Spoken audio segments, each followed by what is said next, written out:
Have you ever had a moment where you realize everything you thought you knew about someone, everything you thought you could trust, was a lie? What would you do if you overheard your fiancé and his family mocking your late mother, the one person who meant everything to you? I never imagined that my life would come crashing down like this. But that night, the night I overheard those hurtful words, everything changed. It was a typical evening. I had been engaged to Alex for 6 months, and everything seemed perfect, or at least, that's what I thought. Our wedding was just a few weeks away, and I was brimming with excitement, imagining the life we would build together. Alex was my soulmate, or so I believed. We'd met in college and quickly became inseparable. His charm, his intelligence, and his easygoing nature made him everything I ever wanted in a partner. And his family? They seemed so warm, so welcoming when we first met. I thought I was stepping into a fairy tale. That evening, Alex had invited me to his parents' house for a family dinner. It was supposed to be a casual gathering, nothing too special, just a chance to spend time with them before the big day. I had been nervous about the whole thing, not because of Alex's family, but because it was the first time I'd been in their home since we got engaged. I wanted to make a good impression. I wanted to show them that I was the right choice for their son. Little did I know that this dinner would be the moment everything fell apart. When I arrived, Alex's parents, Mark and Linda, greeted me warmly, but there was something about the way they looked at me that felt off. I brushed it off as nerves and joined them at the table. As dinner began, the conversation flowed easily. Talk about wedding plans, casual anecdotes, and stories about their younger years. But beneath the surface, I felt a growing unease. About halfway through the meal, I excused myself to go to the bathroom. As I made my way down the hallway, I passed a slightly ajar door. I heard Alex's voice on the other side, followed by his parents' laughter. The conversation was casual at first, but something in the tone of their voices made me pause. "Sarah is still going on about her mother, huh?" Mark's voice echoed in the hallway. I froze. My heart skipped a beat.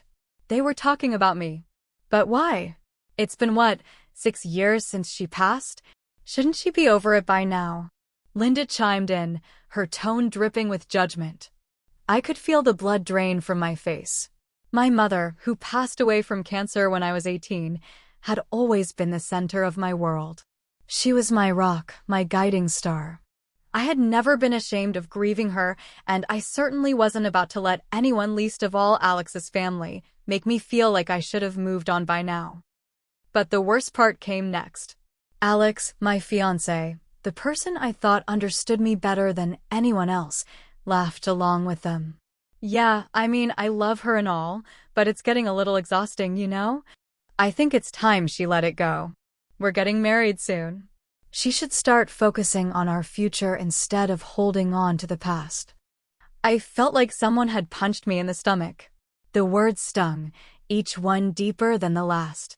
The man I had chosen to spend the rest of my life with, someone I trusted with my heart, my past, my memories, was mocking the very person who had shaped me into who I was today.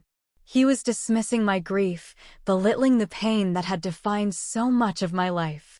I backed away from the door slowly, trying to hold back the tears that threatened to spill. My heart was racing, and my mind was in a whirlwind of confusion and disbelief. How could Alex, the man who said he loved me, be so callous about something so personal to me? And how could his parents, who I had tried so hard to get along with, think so little of my feelings?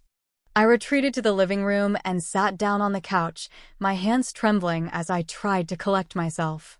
The laughter from the kitchen faded into the background, but the pain of hearing those words lingered, seeping into my chest like a poison. I tried to calm my racing thoughts, but nothing seemed to make sense. This was supposed to be a joyous occasion, a time to celebrate our upcoming wedding. Instead, I felt like I was suffocating in the very house I had once hoped to call my own. Moments later, Alex appeared, walking into the living room with a smile on his face. The sight of him should have comforted me, but instead, it only made my heart ache more. I tried to force a smile, but it felt like a mask that I couldn't hold up for long.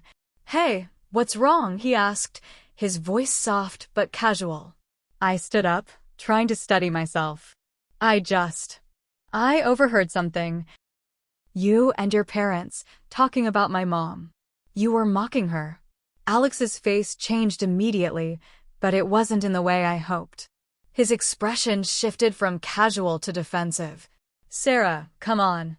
You know how they are. It's just their way of joking around. They didn't mean anything by it." I couldn't believe my ears. Joking around? They were making fun of my mother's death, Alex. And you were laughing along with them. "I didn't mean to hurt you, I swear. You know I love you. But my family can be a little rough around the edges." "They didn't mean it the way you think," he said, his voice strained but dismissive. I shook my head in disbelief. "You didn't stand up for me, Alex. You didn't even say anything when they mocked me. When they mocked my mom. How am I supposed to ignore that?" Alex was silent for a moment, and in that silence, everything became clear. The life I thought I was building was crumbling before my eyes. The man I thought I was going to marry wasn't the man I thought he was. The family I had hoped to become a part of wasn't the welcoming group I had imagined. In that instant, I realized that everything I thought I knew was nothing but an illusion. I took a deep breath, trying to calm the storm inside me. I needed to make a decision, and I needed to make it now. The wedding, the life I had envisioned, it all felt like a lie. Could I really marry a man who allowed his family to mock the one person who had always been there for me? Could I continue this life when the foundation of trust had been shattered in such a profound way? I didn't have all the answers, but I knew one thing for sure. This wasn't how my story was supposed to end. Hit subscribe and leave a comment with where you're watching from. This story might just spark a new beginning. What's one thing that always pushes you forward, even when things get tough? Growing up, my world revolved around my mother. It wasn't just because she was my mother, but because she was everything to me. I don't remember a time when I didn't look up to her, when I didn't seek her advice, her support, or her comforting words. She was the one person I could always count on, the one person who understood me completely. And when she passed away when I was 18, it felt like the earth itself had cracked open beneath my feet. It was a slow, painful journey to accepting the reality that she wasn't there anymore. I remember the hospital visits, the days that turned into weeks, as my mother fought a battle she ultimately couldn't win. Watching her fade away in front of me was the hardest thing I've ever experienced. And I can still remember the exact moment when I knew I was going to lose her. The doctors had said there was nothing more they could do, but they didn't have to say it aloud. I could see it in her eyes, in the way she tried to comfort me even though she was the one in pain. The night she passed, I felt like I lost not just a parent, but my very best friend. I had no idea how to live in a world without her. She had been my guide, my counselor, my rock. I didn't know who I was without her by my side. And yet, somehow, life moved forward. I enrolled in college, hoping it would give me some distraction from the empty space in my heart. But nothing filled that void. I clung to memories of my mother, holding them close to me like precious treasures, photographs, letters, the little things she left behind. The pain didn't go away, but I learned to live with it. I was always close to my father as well, but his grief was different from mine. He had been devastated by her death, but he buried his feelings in his work. We spoke less and less as the years went by, and our relationship grew more distant. It was as though, in some strange way, my mother had been the glue that held us together. With her gone, we were both left drifting, struggling to find new ways to connect. As time passed, I tried to build a life that would honor her memory. I worked hard in school, pushing myself to succeed, and eventually, I graduated with honors. I took on internships, attended social events, and even tried dating, though I wasn't sure if I was ready for a relationship. But then I met Alex. Alex was different from anyone I had ever met before. He was kind, intelligent, and always seemed to know the right thing to say. I first noticed him at a university event, where we ended up talking about a project we were both working on. Our conversation was effortless. He was so easy to talk to, and I felt like I had known him for years. Over the next few months, we spent more and more time together, and what started as a friendship quickly turned into something more. He was everything I needed at that moment, someone to laugh with, someone to share my dreams and fears with. He was supportive and understanding, especially about the loss of my mother. He would listen for hours as I talked about her, and he never made me feel like I should move on or forget her. In the beginning, it felt like I had finally found someone who truly understood my pain, my grief, and my desire to keep my mother's memory alive. Alex knew how much my mother had meant to me, and he often told me that he admired how strong I had been through everything. He would say things like, "Your mom would be so proud of you," and it would make my heart swell with gratitude. He seemed to be the kind of person who respected my past, who appreciated what I had been through, and didn't expect me to be anything other than myself. For a while, it felt like I had found the perfect balance in my life. I had Alex by my side, and I had my memories of my mother to keep me grounded. But as our relationship grew more serious, something started to change. It was subtle at first, just small comments here and there. Little things I could brush off as jokes or misunderstandings. But I should have paid closer attention. When Alex proposed to me on a warm autumn evening, I was overjoyed. He had taken me to a beautiful park where we had shared our first date, and he asked me to be his wife beneath the towering oak trees. I felt a wave of happiness wash over me, and for a brief moment, I let myself believe that maybe, just maybe, everything was going to be perfect. We celebrated with a small dinner with friends, laughing and talking about the wedding plans.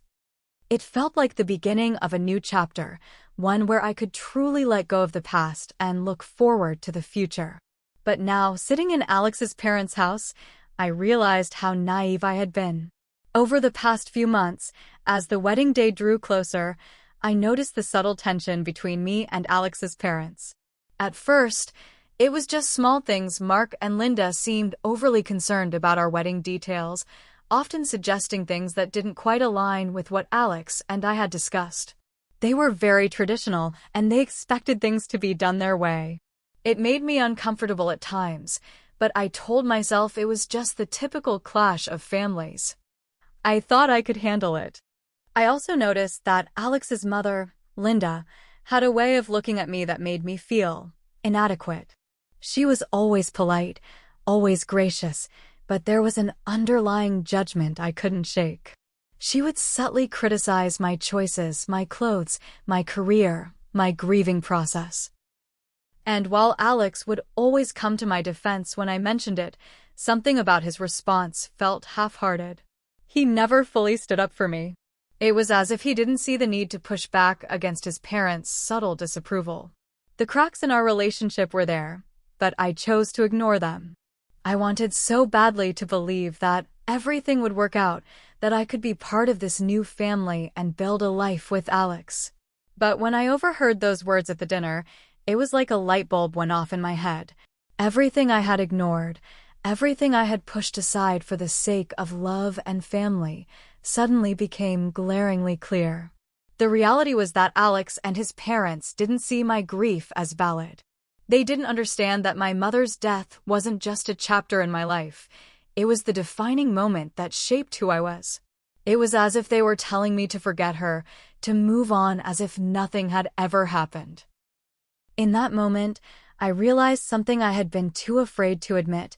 I had been so focused on the idea of a perfect future with Alex that I had neglected to see the truth about who he and his family really were. And that truth hit me harder than anything I had ever felt. The days after that dinner were a blur. I could hardly focus on anything, work, school, or even the wedding preparations. The image of Alex and his parents laughing, mocking my mother's memory, haunted me like a dark shadow I couldn't shake. Every time I closed my eyes, I saw their faces, and I could hear their cruel words echoing in my ears. Alex tried to act like nothing was wrong.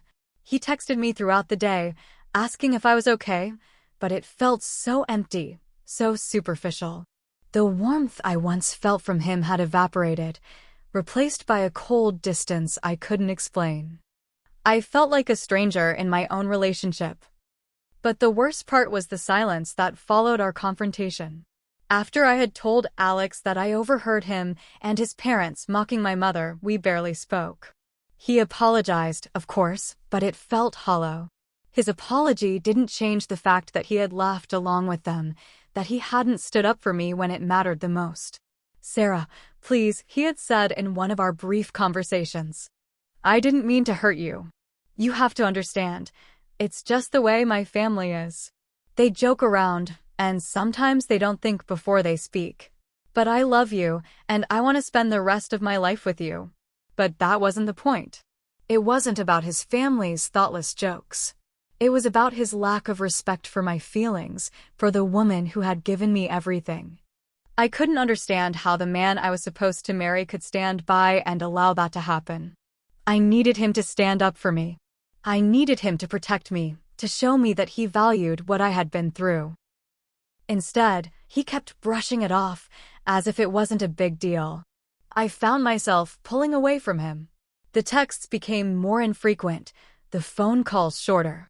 When we did talk, it was awkward, filled with empty pleasantries that neither of us truly meant.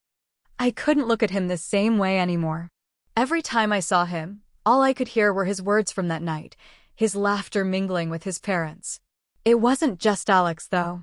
The tension between me and his family grew with each passing day. The wedding plans, which had once been a source of excitement, felt like a heavy burden. Every time we discussed the details, Mark and Linda pushed harder for their own ideas. They insisted on certain traditions, certain aspects of the ceremony that Alex and I didn't even want. They took over the guest list, the venue choices, the food, and every time I tried to assert myself, they would subtly dismiss my opinions, as if my desires didn't matter. One evening, just a week after the dinner, I found myself sitting at my kitchen table, looking through the wedding invitations we had designed. The words on the page seemed to blur as I tried to focus, but the weight of everything, Alex's coldness, his family's interference, my mother's memory, was too much to bear. I felt completely alone. I texted Alex, telling him I needed space, that I couldn't keep going like this. He immediately called, his voice anxious, desperate. "Sarah, please. What's going on? You've been distant for days. I thought we were working through this. I know my parents said some stupid things, but it's not worth throwing everything away over." Throw everything away? Was that really how he saw it? To him, this was just a stupid thing that could be easily overlooked. But for me, it was more than that. It was a betrayal. A betrayal by the one person who was supposed to be my partner, the person who was supposed to stand by me through thick and thin. "I need more than just words, Alex," I said, my voice shaking. "I need you to show me that you respect me, that you understand what I've been through. This is not just some small issue. You didn't just laugh at a joke. You laughed at the memory of my mother, the one person who loved me unconditionally. You didn't defend me. You didn't protect me. And that's something I can't just forget." There was silence on the other end of the line. I could hear him breathing, but he didn't say anything for what felt like an eternity. Finally, he spoke, but his words weren't what I expected. "I didn't think it was that serious, Sarah. It's just my family. They don't mean anything by it." "You keep saying that," I snapped, unable to keep the tears from flooding my eyes. "You keep telling me it's just your family, but what about us? What about the fact that I'm your fiancé and I deserve your support? I deserve your respect. This isn't just about your family, Alex. It's about you and what you're willing to do to stand by me." I could hear him sigh, but there was no real understanding in his voice. "I don't know what you want from me. I've apologized. I can't control what my parents say. You know they're old-fashioned. They don't get it." I felt the rage bubble up inside me. It was as if he was minimizing everything I was feeling, making it sound like I was the one being unreasonable. I wanted to scream, to make him understand the depth of my pain, but all I could do was whisper, "Maybe we're just not right for each other." The words hit me like a slap. But as soon as they left my mouth, I knew they were true. I was staring at the reality of the situation. No matter how much I wanted to salvage our relationship, I couldn't ignore the fact that Alex wasn't willing to fight for me. He wasn't willing to fight for my mother's memory, and he wasn't willing to fight for us.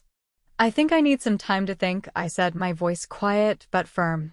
I don't want to lose you, Sarah, Alex said, his voice pleading. Please don't say things like that. But I had already made up my mind. I need more than just words, Alex. I need action. And I'm not sure you can give me that. The line went silent, and for the first time in a long time, I felt a sense of clarity. I wasn't sure what would come next, but I knew one thing. I couldn't continue living a lie. I couldn't pretend that everything was okay when it clearly wasn't. And if Alex wasn't willing to do what it took to make things right, then I had to walk away. The days after my conversation with Alex were a blur of emotions. I found myself constantly replaying our last conversation in my head, trying to decipher where it all went wrong. It wasn't just that Alex had failed to protect me or defend my mother's memory. It was the realization that his priorities didn't align with mine. I had spent so long envisioning a future with him, but now I had to face the brutal truth. I wasn't sure if he was the man I thought he was. I spent the next few days in a haze, unsure of what to do or where to go. I tried to focus on work, but even that felt like an afterthought. My thoughts kept drifting back to Alex, to his family, and to the heartbreaking realization that I wasn't just mourning the loss of my mother, I was mourning the loss of the future I had imagined with him. It was only a week later when I decided to go visit my father. I hadn't spoken to him much since my mother's death. We'd both been grieving in our own way, and it had caused a rift between us. But I knew I needed advice. I needed someone who could help me make sense of everything. I drove to his house on a quiet afternoon, the sun casting long shadows across the yard as I pulled into the driveway. The moment I stepped inside, the familiar smell of my father's cologne mixed with the scent of freshly brewed coffee, and I felt a strange sense of comfort.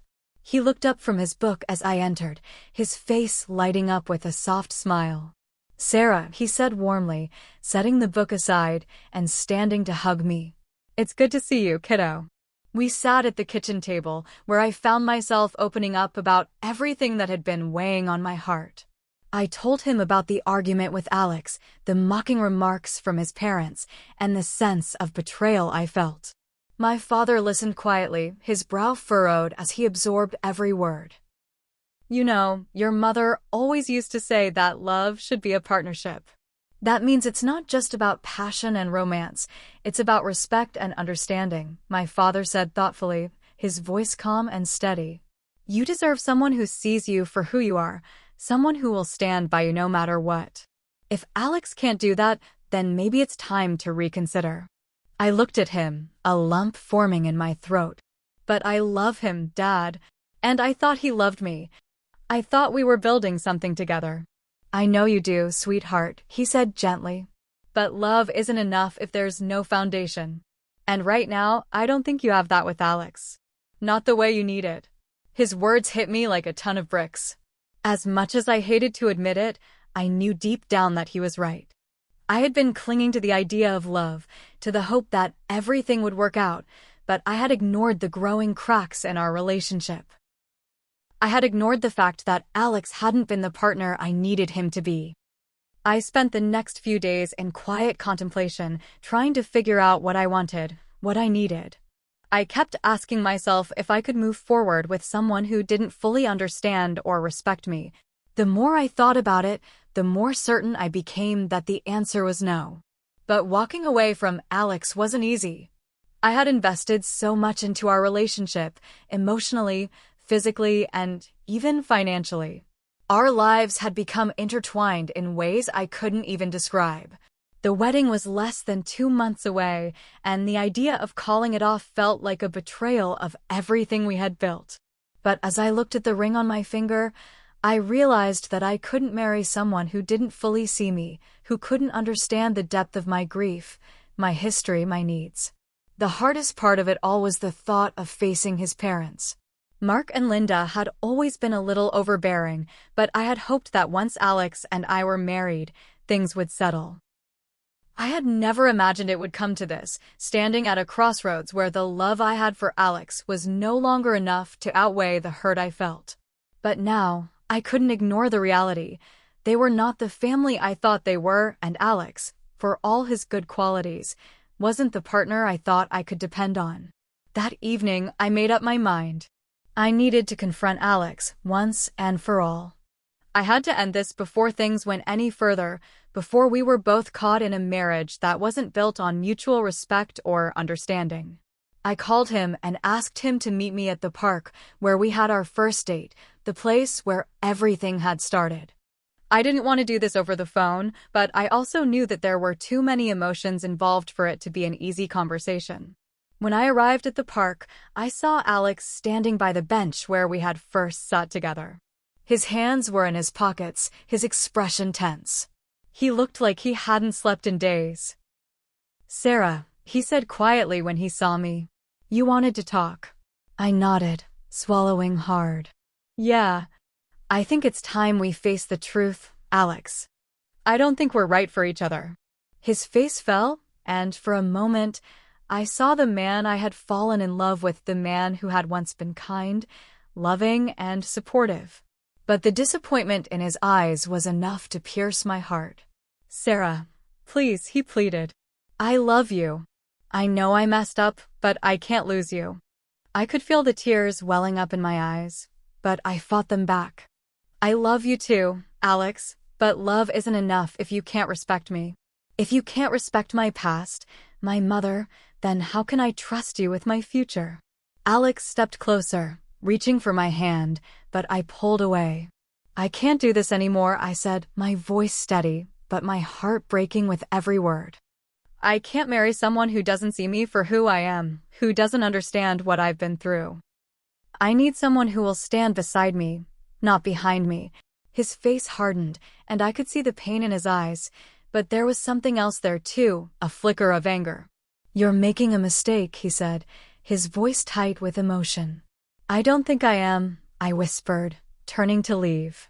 But before I could take another step, I heard him call out one last time. "Sarah, I'm sorry.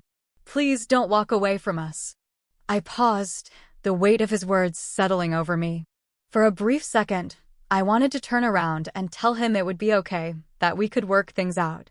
But deep down, I knew that it wasn't okay. It wasn't just about this one mistake. It was about everything that had led us here, the years of neglecting my feelings, the lack of understanding, the failure to see me as an equal. And so, I walked away. The weeks that followed were some of the hardest of my life. My heart ached in ways I hadn't expected. I had made the decision to end things with Alex, and while part of me knew it was the right thing to do, the pain of walking away from someone I had loved so deeply was unbearable. It wasn't just the loss of Alex that tore at me. It was the loss of the dream we had built together. Our future, the one we had imagined so clearly, had crumbled in front of me. The wedding, the life together, all of it felt like a mirage, something I had been reaching for but was never really meant to have. I spent the days in a fog, trying to focus on work and my personal life, but I couldn't shake the feeling that I was walking through life with a heavy burden in my chest. I hadn't realized how much of myself I had given up for Alex, how much I had allowed myself to be molded by his wants, his family's expectations, until it was all gone. Every time I closed my eyes, I saw him, the way he looked at me with pleading eyes when I told him it was over. His face, contorted in confusion and hurt, haunted my thoughts. But then there was also the anger, the harshness in his voice when he finally realized I was serious. I hadn't expected him to react the way he did. The fury and the resentment that had flared up when I ended things, it was all so unexpected. I had thought he would fight for me, but not like that. After I walked away from Alex that night, I didn't hear from him for a few days. I thought maybe he needed space, just like I did. But then the phone calls started. First, it was a few desperate texts, then missed calls every few hours. Each message, each attempt to reach me, felt like a plea for reassurance, a request for me to come back and forgive him. And then the bombshell hit. It was a rainy afternoon when I received a voicemail from Alex. His voice was shaky, his tone cold. "Sarah, I need you to hear me out. I don't know who you think you are to walk away like that, but you've gone too far. I'm done trying to fix things. You can keep pretending like everything's fine without me, but we both know you'll regret this. You're making a huge mistake." The words hit me like a ton of bricks. I sat frozen, my fingers gripping the phone tightly, my heart racing. How could he turn this around on me? How could he make me feel guilty for making the right decision? The emotional toll of everything was becoming too much. It wasn't just the heartbreak of losing a relationship. It was the realization that the man I had loved had been using me in ways I hadn't seen. All those little signs, all the ways he had dismissed my feelings, my family, my history, he hadn't respected me. And now he was trying to manipulate me into thinking I had made the wrong choice. That's when I realized that the pain of walking away wasn't just about ending the relationship. It was about realizing how far Alex had pushed me into a place where I had to question my own worth. A few days after the voicemail, I finally decided to call him. I needed to end this once and for all, to make him understand that there was no going back. "Alex," I said, my voice shaking but firm, as soon as he picked up. "I don't know what you want me to say. I've already told you that I can't continue this relationship. I need someone who will respect me, who will stand by me, not someone who lets his parents mock me and my family." There was a pause on the other end of the line before Alex responded, his voice calmer now, but still edged with frustration. "Sarah, please, can't you see? This isn't about my parents. It's about us. We've been through so much together, and you're just going to throw all of that away because of one mistake." "One mistake?" I repeated, the anger rising in my chest.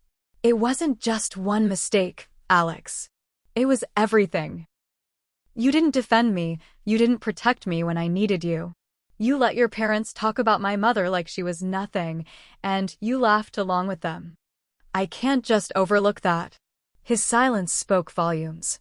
I could tell that he was struggling to find the right words, but in the end, he didn't have anything left to say. "I don't know how to fix this," he admitted softly. "But I can't lose you." I closed my eyes, trying to keep my emotions in check. "Alex, I've already made up my mind. This isn't just about that one moment. It's about the years of me feeling like I wasn't enough, like my feelings didn't matter. I can't keep sacrificing my self-respect for you, for this relationship. It's not healthy for either of us." I just don't understand," he said, a bitter edge creeping into his voice. "You're willing to throw everything away over something like this? You really think you're better off without me?" The words were a slap in the face. It wasn't about being better off without him. It was about choosing myself, my peace, my dignity. I had spent so long trying to please everyone else, my family, Alex, his parents, and I had lost sight of what really mattered. I couldn't allow myself to be diminished by anyone anymore. "I'm not throwing everything away, Alex," I said, my voice barely above a whisper. "But I need to protect myself. I need to let go for my own well-being.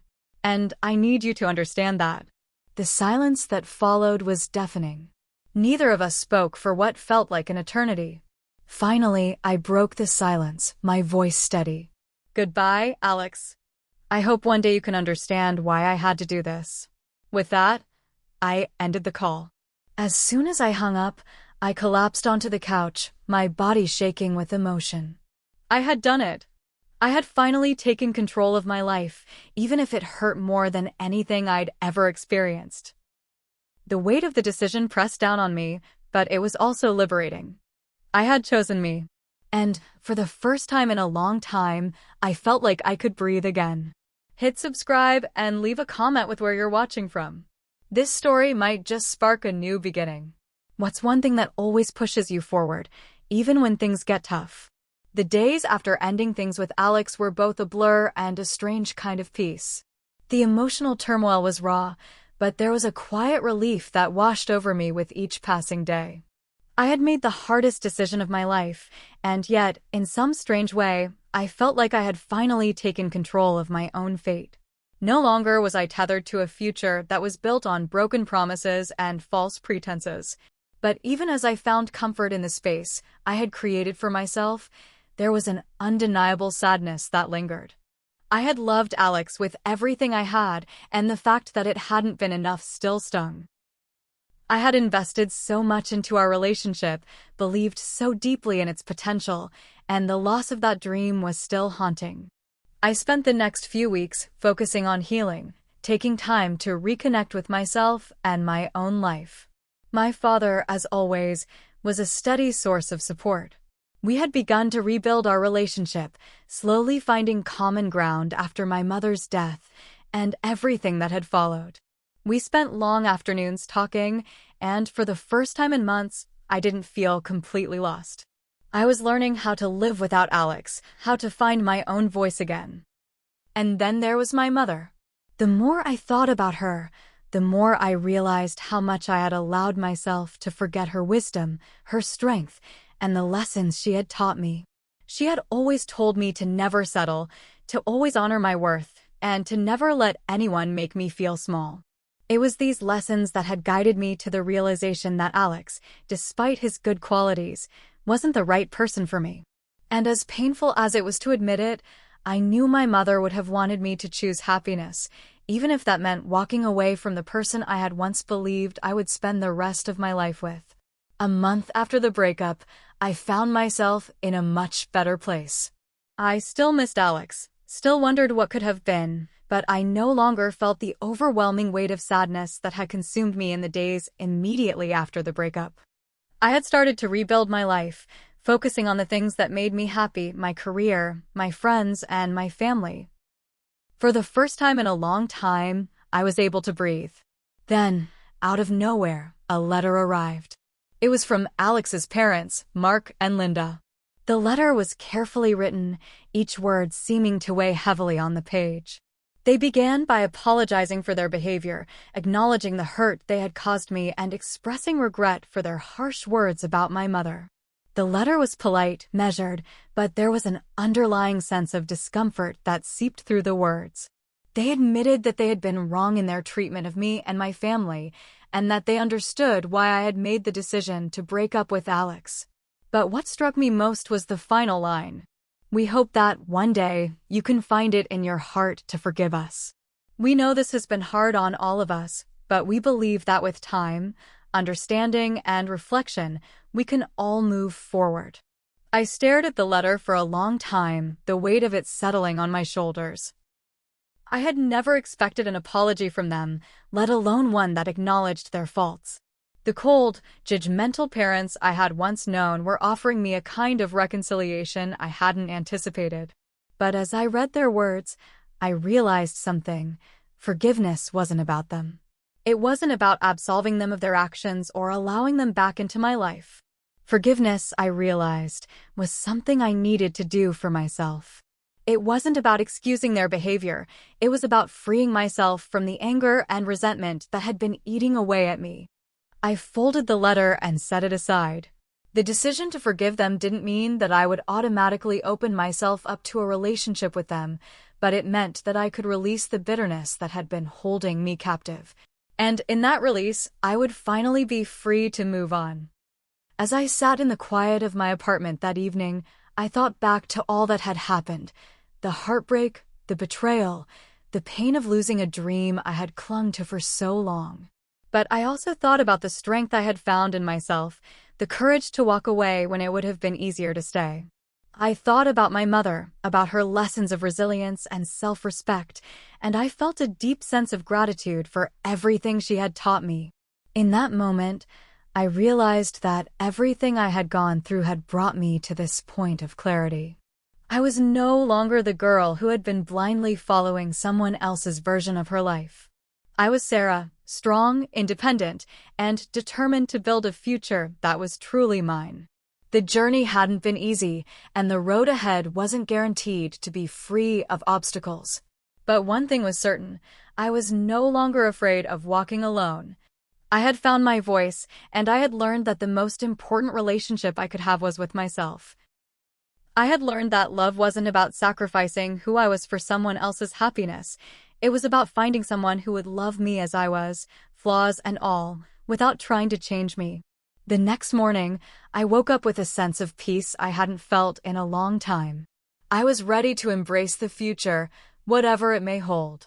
And though the road ahead was still unknown, I knew that I had the strength to face whatever came next. The weeks following my decision to move on were a mix of reflection and growth. I found myself thinking more about the things that brought me joy, the things that made me feel alive. For the first time in a long time, I wasn't tethered to anyone else's expectations or desires. I was simply existing for me, and it felt like a kind of freedom I had forgotten was possible. I dove into my work with a new sense of purpose. The distractions that had once pulled me away from my career now felt like opportunities for me to grow. I began to take on more responsibility at my job, taking pride in every project I completed. My colleagues noticed the shift in my attitude, commenting on how much more confident I seemed. They were right, I was confident, not because I had everything figured out, but because I had made the conscious choice to live for myself, to find fulfillment in the things I could control. But the biggest change came when I reconnected with old friends who had been with me through thick and thin, and who had stood by me even when I had pushed them away in favor of Alex and his world. I reached out to Emily and Sarah, two of my closest friends from college, and invited them for a weekend getaway at a cozy cabin in the mountains. It was just the three of us, a few days of rest, good food, and endless conversation. I'll never forget the moment we sat on the porch, sipping coffee as the sun began to rise over the trees, casting a golden glow across the landscape. Emily, always the observant one, looked at me and smiled. "You look happy, Sarah. Really happy. I haven't seen you like this in years." I felt a lump form in my throat, and I smiled softly. It's strange. I never realized how much I'd been holding on to until I let go. It's like I was living for someone else for so long, and now I'm finally getting to live for me. I forgot how good it feels to just breathe. Sarah, the more pragmatic of the two, nodded. "You've always been strong, Sarah. But I think, for the first time, you're choosing yourself. And that's something most people don't ever do. You should be proud of yourself." Their words hit me harder than I expected. I had been so focused on my own healing and moving forward that I hadn't truly stopped to recognize the strength it had taken to get here. I was proud of myself, but more than that, I was grateful for the support system that had never wavered. My friends, my family, even my father, they had all been there when I needed them the most. And I realized that I was no longer alone in the world. As the weekend came to a close, I felt a sense of renewal, a sense of possibility. I was no longer trapped by the weight of my past. I had learned the importance of standing up for myself, of choosing my own happiness over the expectations of others. And I knew that I was finally ready for what came next. Back home, life slowly began to return to a routine, but it felt different now. Every day brought new opportunities, and I no longer feared the future. I embraced it. It was around this time that I started to hear less from Alex. The occasional text, a few awkward messages on social media, but the relentless calls stopped. It was clear that he had moved on, or at least was beginning to understand that the chapter we had written together was over. His family, too, had gone quiet. There were no more letters, no more attempts at reconciliation. It seemed like everyone was learning to accept the reality of the situation. But there was still one final piece of closure I needed, my final conversation with Alex. One afternoon, I saw his name pop up on my phone, a text message notification that was both familiar and yet foreign. My heart skipped a beat as I opened the message. "Sarah, I know it's been a while and I know you've moved on. I needed to say I'm sorry for everything. I never meant to hurt you. I was lost, and I acted selfishly. I understand why you left. You deserve more than I could give. I hope you find happiness, truly." The words were simple, but they carried a weight that I hadn't expected. Part of me wanted to reply, to offer some kind of response, but the other part of me knew that I didn't need to.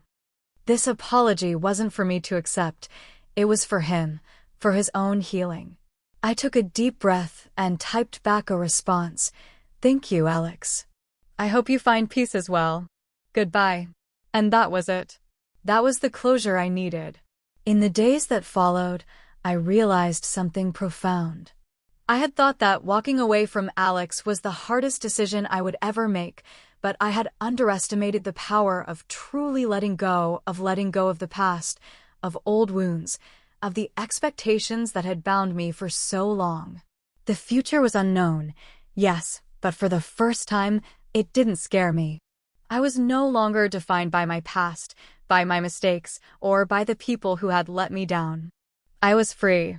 And with that freedom came the possibility of something new, a new chapter, a new love, a new life. One step at a time, I was building a future that was truly mine. It had been months since I'd ended things with Alex. Life had settled into a new normal, and I had found peace in the quiet rhythm of my days. I was thriving in my career, my friends were more supportive than ever, and my relationship with my father had reached a place of understanding.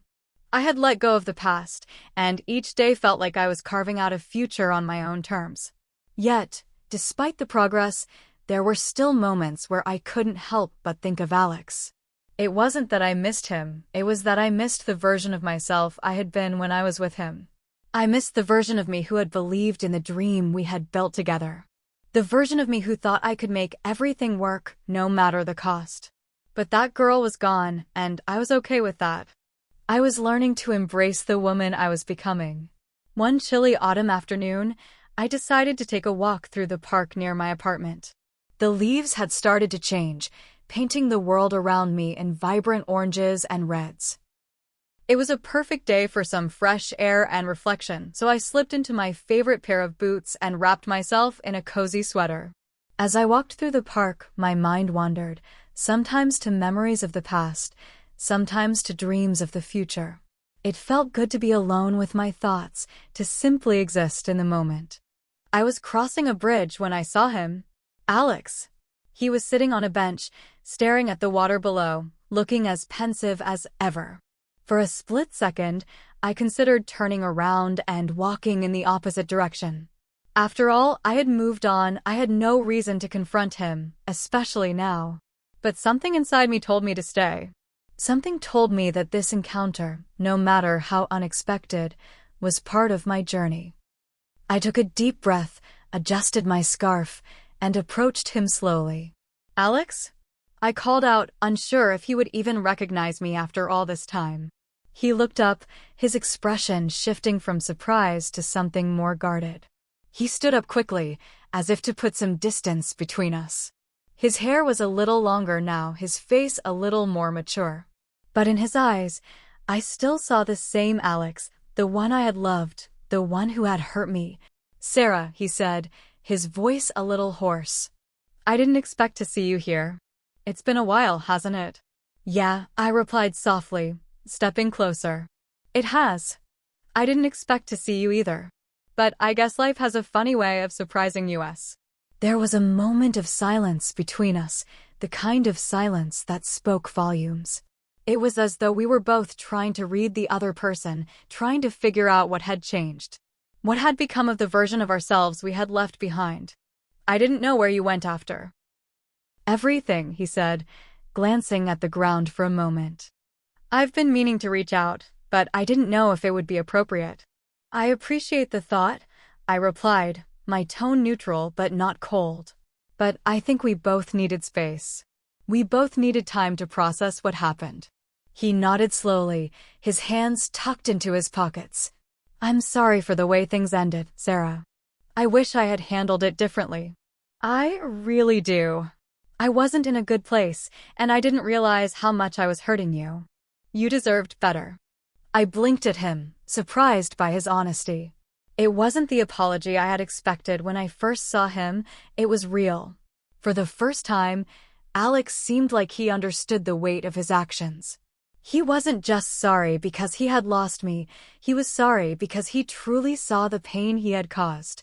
I know, I said, my voice steady, though a little softer than I'd expected, but I had to choose myself. And that wasn't easy. I think I was so focused on the idea of us being together, of making everything work, that I lost sight of who I really was. I couldn't keep losing myself for something that wasn't healthy for either of us. He looked at me, his expression softening, and for the first time, I saw the vulnerability in him that I had always hoped was there. I get that now, he said quietly. I see it now. And I hope you know that I'll always care about you. I'll always regret how things went down. I didn't know how to respond to that. Part of me wanted to say that it was okay, that everything had worked out the way it was supposed to, but another part of me knew that some things didn't need to be said. This wasn't about trying to fix anything. It was about letting go of the past and accepting it for what it was. I'll always care about you, too, I finally said, my voice calm but sincere. But we're not the same people we were when we were together. And I think we both need to accept that. There was another long pause before he spoke again. I just want you to be happy, Sarah. I want you to find the peace you deserve. His words hit me harder than I expected. I wasn't sure what I had expected out of this conversation, but this moment of mutual understanding felt like the closure I had been waiting for. Alex was no longer a part of my life, but I could finally let go of the anger, the bitterness, and the lingering sadness. I could finally move on. Thank you, I whispered, my heart lighter than it had been in years. I think I'm finally getting there. He smiled softly, and for a brief moment, I saw the man I had once loved broken, but trying to find his way. Take care of yourself, Sarah. You too, Alex, I said, turning away from him, feeling a strange sense of calm wash over me as I walked away.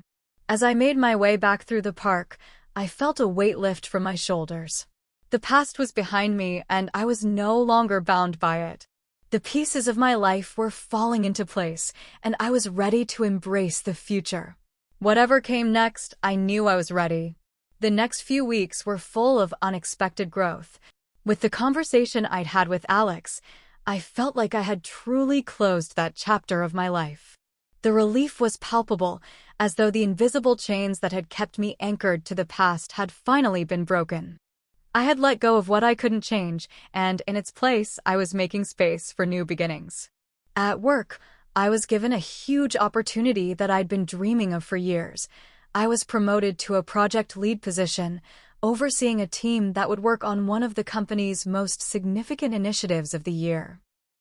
It was a huge step forward in my career, and it felt like the universe was rewarding me for my decision to take control of my life.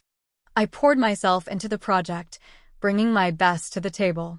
It felt like a fresh start, a chance to prove to myself that I was more than my past, more than the girl who had loved too deeply and lost too much. But as satisfying as work was, something was missing, something I couldn't quite name. It wasn't loneliness. I had long since realized that I wasn't afraid to be by myself. It was more about rediscovering the balance I had lost when I had been so wrapped up in my relationship with Alex. Somewhere along the way, I had forgotten how to nurture the other parts of myself, my passions, my hobbies, my friendships. So, I decided to focus on the things that had always brought me joy before Alex ever entered the picture. I picked up my paintbrush again. Art had always been my escape, a place where I could pour out my emotions in colors and shapes that words could never capture. I had abandoned it for years, telling myself that I didn't have time, that I was too busy with life, too distracted by everything else. But now I made time. I started painting again, late into the nights, when the house was quiet and my thoughts were still. At first, it was hard. I was rusty and the paintings felt stiff. But as the weeks passed, the brushstrokes grew more fluid and the colors more vibrant. Slowly, I rediscovered the joy I had once felt when I was lost in the world of art. It was a different kind of therapy, a way to express everything I had been through without needing to speak a word. It felt like I was reclaiming pieces of myself that I had abandoned in the pursuit of someone else's happiness. But it wasn't just my creativity that I was rediscovering. I was also reconnecting with the people who mattered most. Emily and Sarah became my lifeline, my sounding boards, the ones I could rely on when everything seemed to get overwhelming. We had always been close, but after my breakup with Alex, we became inseparable. One evening, the three of us went out for dinner to celebrate a small victory at work, a successful pitch I had made to a new client. The restaurant was cozy, with dim lighting and soft jazz playing in the background. Over glasses of wine, we talked about everything: life, love, work, and the strange twists of fate that had brought us to where we were. "I'm so proud of you, Sarah," Emily said as she raised her glass. "You've come so far." "It's incredible." I smiled, feeling a warmth spread through me. "It's been a journey, that's for sure. But I'm finally getting to a place where I can breathe again. I'm not the person I was a year ago. I'm better." Sarah, ever the realist, added, "You've done the hard work. You've been through hell and come out the other side stronger. And I think you're finally realizing that you're worthy of all the good things coming your way." Her words struck a chord deep within me. I had spent so much of my life looking for validation from others, from Alex, from my parents, from the world around me. But what I was beginning to realize now was that the most important validation came from within. I didn't need anyone to tell me I was worthy. I had to believe it myself. And the more I believed it, the more I saw the fruits of that belief in my life.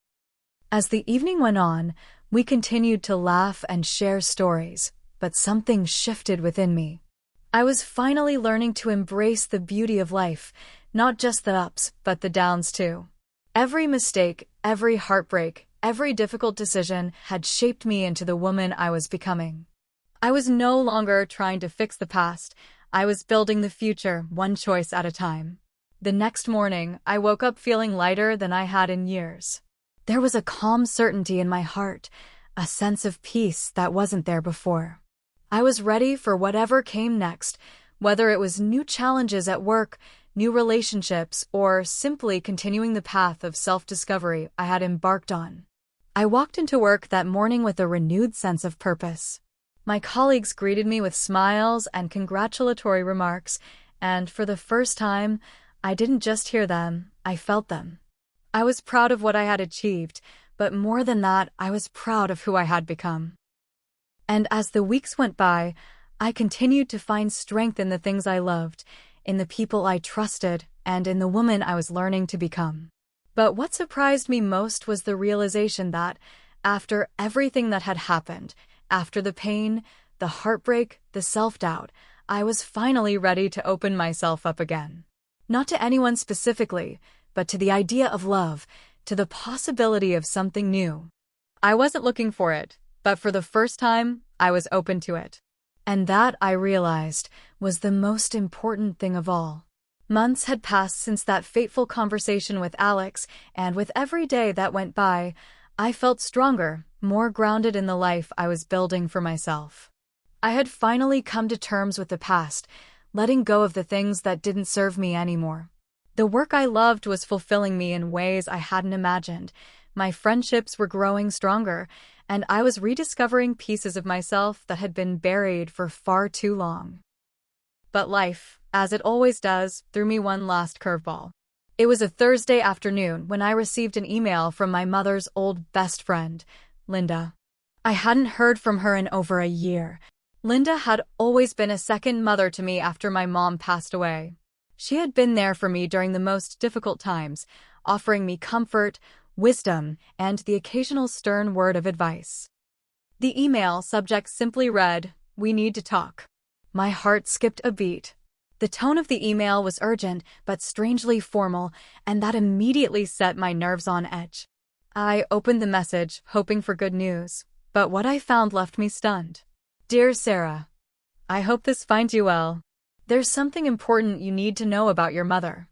I've been holding onto this information for a long time, but after some reflection, I think it's time for you to hear the truth. Please call me as soon as you can. With love, Linda." I stared at the screen for what felt like an eternity, my mind racing. The truth? What truth? What could she possibly be referring to? The last time I'd spoken to Linda, everything had seemed fine. My mother had passed away years ago, and I had made peace with her death. I couldn't imagine what secrets there could still be hidden in the corners of my mother's life. I immediately picked up the phone and dialed Linda's number. She answered on the first ring, her voice tight, as though she had been waiting for my call. "Sarah, I'm glad you called. Please sit down before you listen to what I have to say. This won't be easy to hear." I could hear the unease in her voice, and it only made my heart race faster. "What's going on, Linda? What's this about?" She took a deep breath before speaking, her words slow and measured. "Sarah, I've been carrying this burden for a long time, but I think it's time you knew. Your mother, she wasn't just your mother. There's something about her past that you don't know. Something she kept from you, something that has affected your life more than you realize." I felt the blood drain from my face. "What are you talking about?" "My mom, she didn't keep secrets from me." "I know," Linda replied softly. "But this one, she couldn't share with you. And it's time you understood why things turned out the way they did for you. For both of us." I was silent for a moment, trying to process her words. My mind was racing, but nothing made sense. "Linda, please. Just tell me. What is it?" There was a long pause before she finally spoke, her voice shaky.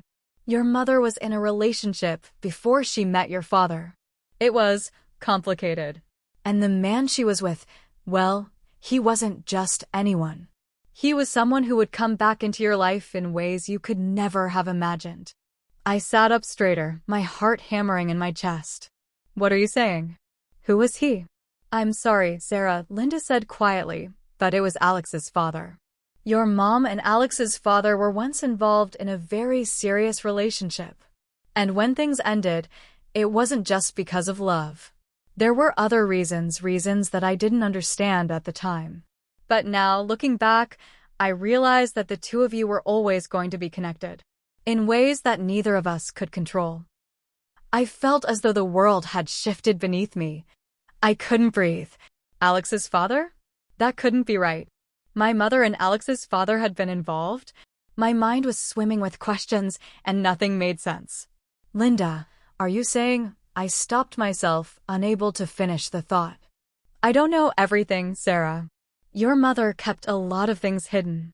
But I think it's time for you to know the truth, especially if you're going to move forward in your life. There are things about your past, about your mother's past, that may change everything for you." I couldn't comprehend what she was telling me. It was too much. My past, my relationship with Alex, everything had just become so tangled in a way I hadn't expected. "Linda," I said, my voice trembling. "I need time. I need to understand what this means. I don't know what to think right now." "I understand," Linda replied, her voice thick with emotion. "But know this, Sarah. Whatever you decide, you are your own person. You are not defined by your mother's past, or by what Alex's father did or didn't do. You've worked hard to build your own life, and that's what matters most." I hung up the phone, my hands shaking. I sat there, staring at the wall, trying to make sense of everything.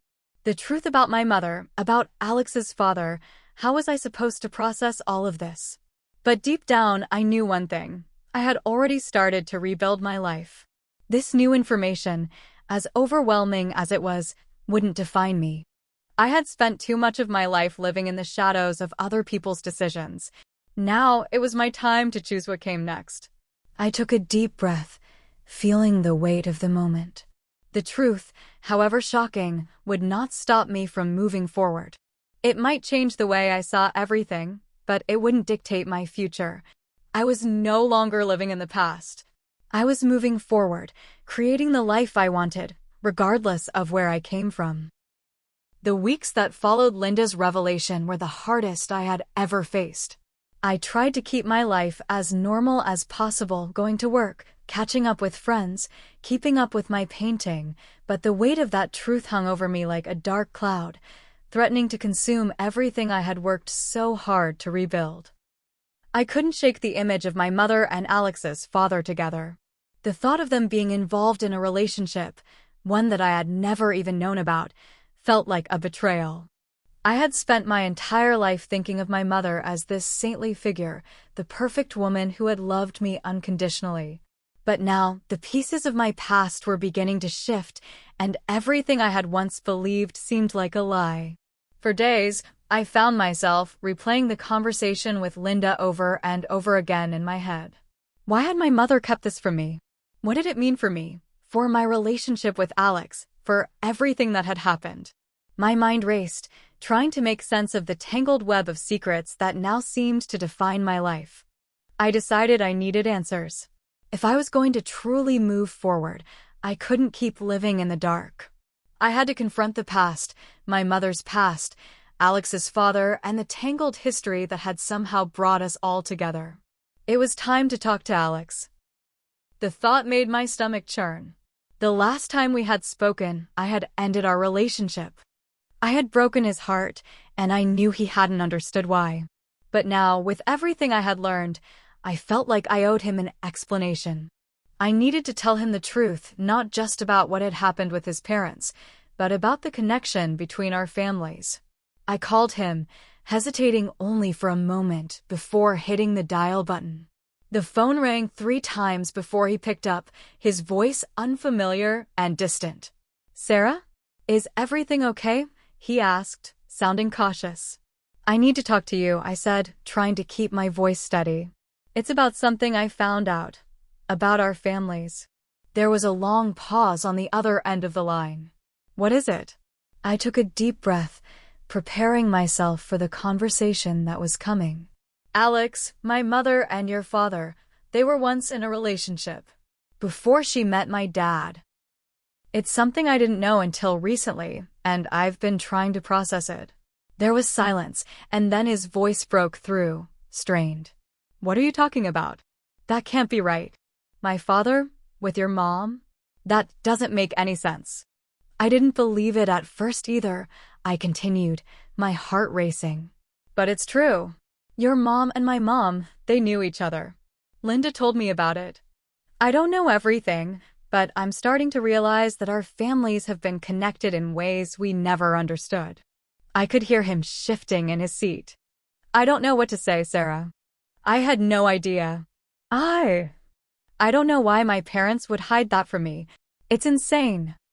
"I know," I said softly, feeling a wave of frustration and confusion wash over me. "But the truth is, we need to face this. We need to understand what this means for both of us." Another long pause followed. It felt like the distance between us was growing wider with every passing second. "So, what now?" he finally asked, his voice low. "What are we supposed to do with this information?" I swallowed hard. "I don't know, Alex. I really don't. But I think we both need to take a step back, away from the emotions, and figure out what's really important. We spend so much time being angry, being hurt, but we have to understand where we come from first, before we can ever move forward." He was quiet for a moment. "You're right. I don't know if we can ever go back to what we were, Sarah. But I want to understand this. I want to know the truth." "I think we both deserve to know the truth," I replied, my voice stronger now. "I'm not asking for anything more, Alex. Just the truth." We spoke for a while longer, trying to piece together what little we knew. The conversation didn't bring any immediate resolution. There was still so much unknown, so many questions left unanswered. But it was a start. A small start, but a start nonetheless. When I hung up the phone, I felt both a sense of relief and dread. The truth was out there now. There was no going back. But what did it all mean? Could I ever truly move on from everything that had happened? Or would these revelations continue to haunt me for the rest of my life? The following days were filled with a strange mix of clarity and uncertainty. I had done what I needed to do. I had opened the door to understanding, to unraveling the layers of my family's history. But the more I learned, the more questions I had. I couldn't help but wonder, what would come next?